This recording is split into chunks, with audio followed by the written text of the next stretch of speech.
we want to be. It's not an easy struggle, especially that in the Middle East we live in a male-dominant world. So for a very long time, it's the husbands, the fathers who were responsible for the family. Women were, always sitting back home. Their only role was to raise up the children and to get married.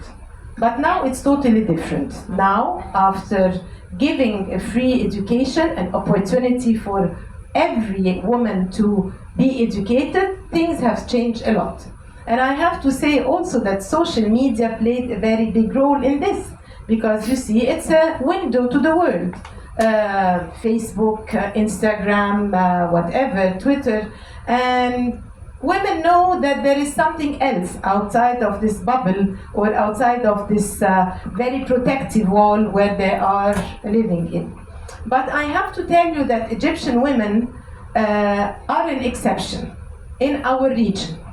We were always very independent, more independent than any other woman in the Middle East, due to the fact that we were the first also to be given the chance of education.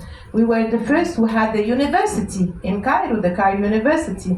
We were also, even though if they didn't go to university, don't forget we were a monarchy for a very long time. So the princesses, for example, they were always well educated. They had their tutor, private tutor. They talked many languages as possible. They were very elegant. They were, they knew about every single thing about etiquettes and so on. And even the farmers' wives and daughters around the big cities, they had their ethics as well.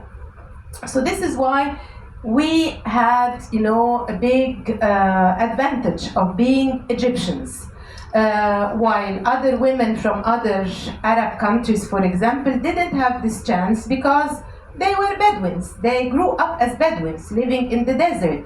They were forced by nature and by climate to cover up themselves because, traveling in the desert from one place to the other, you have to cover up. You have the sandstorms, what you saw in those couple of days. That's not a real sandstorm, but sometimes really sandstorms happen, and they are really strong that you have to be completely covered up.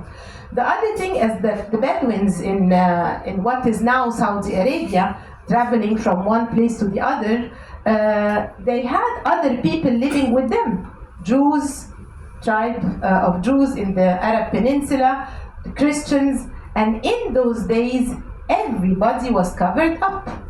Look at Mary, always having this blue scarf on her head. The Jewish ladies, still now, we have the Orthodox